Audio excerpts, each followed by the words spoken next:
Harshita, Karwa plus ಚಾನೆಲ್ಗೆ ಸ್ವಾಗತ. September 21ರಿಂದ ಶಾಲೆ ತೆರೆಯುತ್ತೆ, ತರಗತಿಯಲ್ಲ. ಶಿಕ್ಷಣ ಸಚಿವರ ಸ್ಪಷ್ಟನೆ.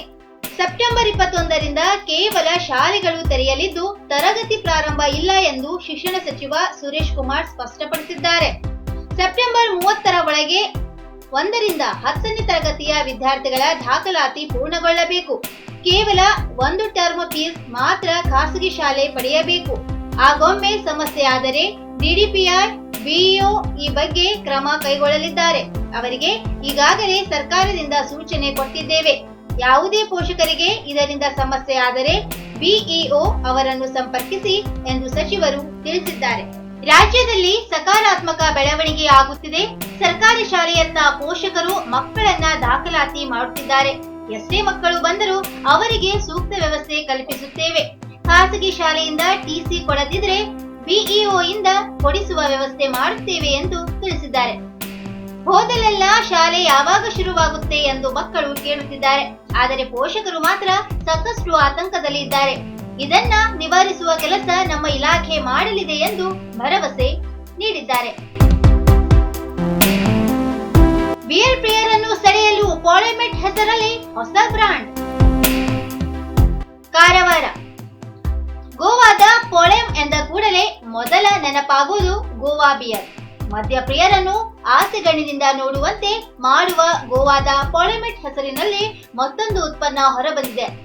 ಮದ್ಯಪ್ರಿಯರಿಗಾಗಿಯೇ ವಿಶೇಷವಾಗಿಯೇ ಈ ಉತ್ಪನ್ನ ರೆಡಿಯಾಗಿದ್ದು, ಆರ್ಡರ್ ಮಾಡಿದರೆ ಮನೆ ಬಾಗಿಲಿಗೆ ಬರಲಿದೆ. ಆನ್ಲೈನ್ ಮಾರುಕಟ್ಟೆಯಲ್ಲಿ ಈಗಾಗಲೇ ಲಭ್ಯವಿದೆ. ಹೌದು, ಕೆಲ ಯುವಕರು ಪಾಲಿಮೆಟ್ ಮೇಲಿನ ಪ್ರೀತಿಯನ್ನೇ ಈ ರೀತಿಯಾಗಿ ವ್ಯಕ್ತಪಡಿಸಿದ್ದಾರೆ. ಪಾಲಿಮೆಟ್ ಹೆಸರಿನಲ್ಲಿ ಟಿ ಶರ್ಟ್ ಬಿಡುಗಡೆ ಮಾಡಿದ್ದಾರೆ. ಅದನ್ನು ಪಾಲಿಮೆಟ್ ಬಿಯರ್ ರೀತಿಯಲ್ಲಿಯೇ ಬ್ರಾಂಡ್ ಮಾಡಲು ಹೊರಟಿರುವುದು ಕುತೂಹಲ ಸೃಷ್ಟಿಸಿದೆ. ಗೋವಾದ ಪಾಲಿಮೆಟ್ ಬಿಯರ್ ಇಷ್ಟಪಡುವವರಿಗಾಗಿ ಈ ಟಿ ಶರ್ಟ್ ಮೇಲೆ ಪಾಲಿಮೆಟ್ ಹೆಸರಿನೊಂದಿಗೆ ಬಿಯರ್ ಚಿತ್ರ ಕೂಡ ಹಾಕಲಾಗಿದೆ. ಬಿಯರ್ ಸೇವನೆ ಜೊತೆಗೆ ಟಿ ಶರ್ಟ್ ಧರಿಸುವ ಮಜಾ ಕೊಡುವ ಹೊಸ ಐಡಿಯಾ ಗಮನ ಸೆಳೆಯುತ್ತಿದೆ. ಟಿ ಶರ್ಟ್ ಆನ್ಲೈನ್ ಮೂಲಕ ಮಾರಾಟ ಮಾಡಲಾಗುತ್ತಿದೆ.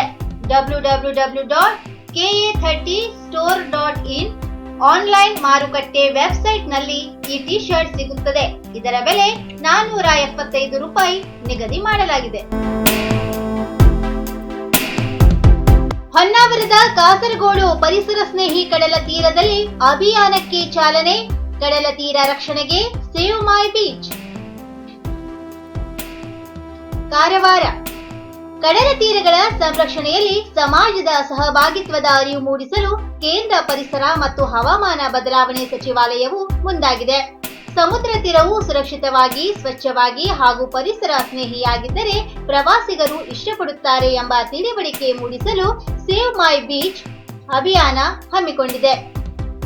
ಪ್ರತಿಷ್ಠಿತ ಬ್ಲೂ ಫ್ಲಾಗ್ ಪ್ರಮಾಣ ಪತ್ರ ಪಡೆದುಕೊಳ್ಳಲು ಸಜ್ಜುಗೊಳಿಸಲಾಗಿರುವ ಹೊನ್ನಾವರದ ಕಾಸರಗೋಡು ಕಡಲ ತೀರದಲ್ಲಿ ಇದಕ್ಕೆ ಸೆಪ್ಟೆಂಬರ್ 18ರಂದು ಚಾಲನೆ ಸಿಗಲಿದೆ. ಜಿಲ್ಲಾ ಪ್ರವಾಸೋದ್ಯಮ ಸಮಿತಿಯ ಅಧ್ಯಕ್ಷರೂ ಆಗಿರುವ ಜಿಲ್ಲಾಧಿಕಾರಿ ಡಾಕ್ಟರ್ ಕೆ ಹರೀಶ್ ಕುಮಾರ್ ಅವರು ಕಾಸರಗೋಡು ಪರಿಸರ ಸ್ನೇಹಿ ಕಡಲ ತೀರದಲ್ಲಿ ಈಗಾಗಲೇ ಧ್ವಜಸ್ತಂಭ ಸ್ಥಾಪಿಸಲಾಗಿದೆ. ಅದರಲ್ಲಿ ಸೇವ್ ಮೈ ಬೀಚ್ ಎಂಬ ಧ್ವಜವನ್ನು ಆರೋಹಣ ಮಾಡಲಾಗುವುದು.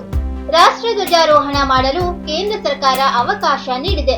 ಈ ಅಭಿಯಾನದ ಮೂಲಕ ಮತ್ತಷ್ಟು ಪ್ರವಾಸಿಗರನ್ನು ಆಕರ್ಷಿಸಲಾಗುತ್ತದೆ ಎಂದು ತಿಳಿಸಿದರು.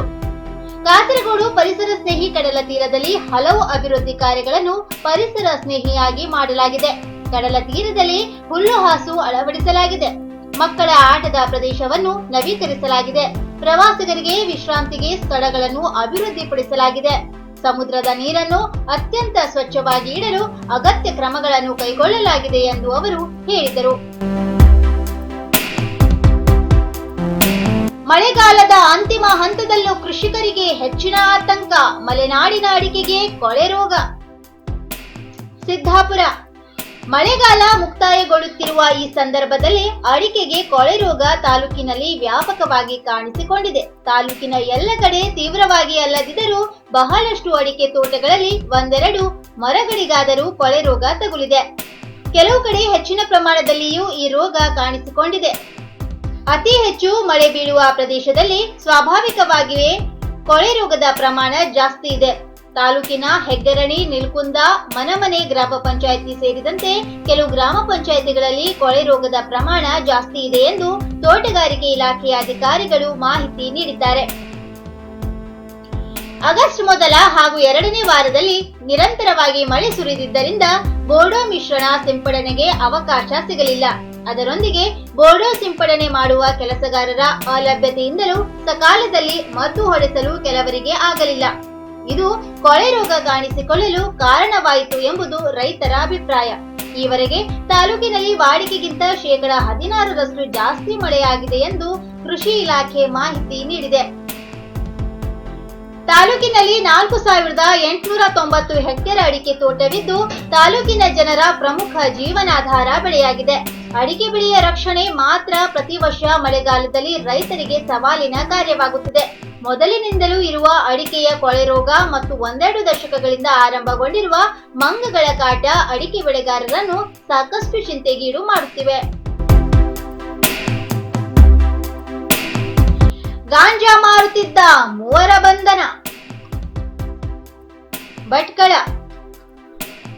ಭಟ್ಕಳ ಪಟ್ಟಣದ ಸಾಗರ ರಸ್ತೆಯ ಕಿತ್ರೆ ಕ್ರಾಸ್ ಹತ್ತಿರ ಅಕ್ರಮವಾಗಿ ಗಾಂಜಾ ಮಾರಾಟ ಮಾಡುತ್ತಿದ್ದ 3ರನ್ನು ಪೊಲೀಸರು ವಶಕ್ಕೆ ಪಡೆದು ಬಂಧಿತರಿಂದ ಸುಮಾರು 750 ಗ್ರಾಂ ತೂಕದ ಗಾಂಜಾ, ಸ್ಕೂಟಿ, 3 ಮೊಬೈಲ್ ಫೋನ್ ಹಾಗೂ 2700 ರೂಪಾಯಿ ನಗದು ವಶಪಡಿಸಿಕೊಂಡಿದ್ದಾರೆ. ಮಂಕಿ ಹೊನ್ನಾವರದ ನಿವಾಸಿ ಗಣಪತಿ ಮಂಜಪ್ಪ ನಾಯ್ಕ್, ಮೂಡೇಶ್ವರ ಹಿರೇದೋಮಿ ನಿವಾಸಿ ಜನಾರ್ದನ ಅಣ್ಣಪ್ಪ ಹರಿಕಂತ್ರ, ಕರಿಕಲ್ ನಿವಾಸಿ ಆನಂದ ಮಾದೇವ ಮೋಗೇರ್ ಬಂಧಿತರು. ಹಿರಿಯ ಅಧಿಕಾರಿಗಳ ಮಾರ್ಗದರ್ಶನದಲ್ಲಿ ಭಟ್ಕಳ ಗ್ರಾಮೀಣ ಠಾಣೆ ಪಿಎಸ್ಐ ಓಂಕಾರಪ್ಪ, ಭಟ್ಕಳ ಶಹರ ಪೊಲೀಸ್ ಠಾಣೆಯ PSI Bharat Kumar V, HV Kudugunti, ASI Ramachandra Nayak ಸೇರಿದಂತೆ ಇತರ ಸಿಬ್ಬಂದಿ ಕಾರ್ಯಾಚರಣೆಯಲ್ಲಿ ಭಾಗವಹಿಸಿದ್ದರು. ಕರೋನಾ ಹಾವಳಿ ನಡುವೆ ಮಲೇರಿಯಾ ಆತಂಕ. ಭಟ್ಕಳ ತಾಲೂಕಿನಲ್ಲಿ ಒಂದೆಡೆ ಕರೋನಾ ತೀವ್ರಗತಿಯಲ್ಲಿ ಹೆಚ್ಚುತ್ತಿದ್ದರೆ ಇನ್ನೊಂದೆಡೆ ಮಲೇರಿಯಾ ಕೇಸ್ಗಳು ಸಾಕಷ್ಟು ಸಂಖ್ಯೆಯಲ್ಲಿ ಕಂಡುಬರುತ್ತಿರುವುದು ತಾಲೂಕು ಆಡಳಿತಕ್ಕೆ ತಲೆನೋವಾಗಿ ಪರಿಣಮಿಸಿದೆ. ಸಾಮಾನ್ಯವಾಗಿ ಪ್ರತಿ ವರ್ಷ ಈ ವೇಳೆಯಲ್ಲಿ ತಾಲೂಕು ಆಡಳಿತ ಮತ್ತು ಆರೋಗ್ಯ ಇಲಾಖೆ ಆಶಾ ಕಾರ್ಯಕರ್ತೆಯರು ಹಾಗೂ ಆರೋಗ್ಯ ಸಿಬ್ಬಂದಿ ಮೂಲಕ ಮಲೇರಿಯಾ ಸಮೀಕ್ಷೆ ನಡೆಸುತ್ತಿತ್ತು. ಈ ವರ್ಷ ಇವರೆಲ್ಲರೂ ಕರೋನಾ ನಿಯಂತ್ರಣದತ್ತ ಹೆಚ್ಚಿನ ಗಮನ ಹರಿಸಿರುವುದರಿಂದ ಮಲೇರಿಯಾ ಸಮೀಕ್ಷೆ ಸಾಧ್ಯವಾಗಿಲ್ಲ. ಪ್ರಸ್ತುತ ತಾಲೂಕಿನಲ್ಲಿ 3 ಮಲೇರಿಯಾ ಕೇಸ್ ಕಂಡು ಬಂದಿದ್ದರೂ ಉದ್ಯೋಗ, ಆಸ್ಪತ್ರೆ ಸೇರಿದಂತೆ ವಿವಿಧ ಕಾರ್ಯಗಳಿಗೆ ಹೆಚ್ಚಾಗಿ ಅವಲಂಬಿಸಿರುವ ಅಕ್ಕಪಕ್ಕದ ಉಡುಪಿ ಹಾಗೂ ದಕ್ಷಿಣ ಕನ್ನಡದಲ್ಲಿ ಮಲೇರಿಯಾ ಕೇಸ್ಗಳು ಹೆಚ್ಚಿರುವುದು ಸ್ಥಳೀಯರಲ್ಲಿ ಆತಂಕ ಹೆಚ್ಚಿಸಿದೆ. ಉಡುಪಿ ಹಾಗೂ ದಕ್ಷಿಣ ಕನ್ನಡದಲ್ಲಿ ಜನವರಿಯಿಂದ ಆಗಸ್ಟ್ ವರೆಗೆ 900ಕ್ಕೂ ಹೆಚ್ಚು ಮಲೇರಿಯಾ ಕೇಸ್ಗಳು ಕಂಡು ಬಂದಿರುವುದಾಗಿ ಅಲ್ಲಿನ ಆರೋಗ್ಯ ಇಲಾಖೆ ಖಚಿತಪಡಿಸಿದೆ. ಇನ್ನು ಮತ್ತಷ್ಟು ಸುದ್ದಿಗಾಗಿ ಕಾರ್ವಾರ್ ಪ್ಲಸ್ ವೀಕ್ಷಿಸಿ. ನೀವು ಯೂಟ್ಯೂಬ್ ಅಲ್ಲಿ ನೋಡ್ತಿದ್ದೀರಿ, ಸಬ್ಸ್ಕ್ರೈಬ್ ಮಾಡಿ, ಬೆಲ್ ಐಕಾನ್ ಕ್ಲಿಕ್ ಮಾಡಿ. ಫೇಸ್ಬುಕ್ ಪೇಜ್ ಅಲ್ಲಿ ನೋಡ್ತಿದ್ದೀರಿ, ಫಾಲೋ ಮಾಡಿ. ಧನ್ಯವಾದಗಳು.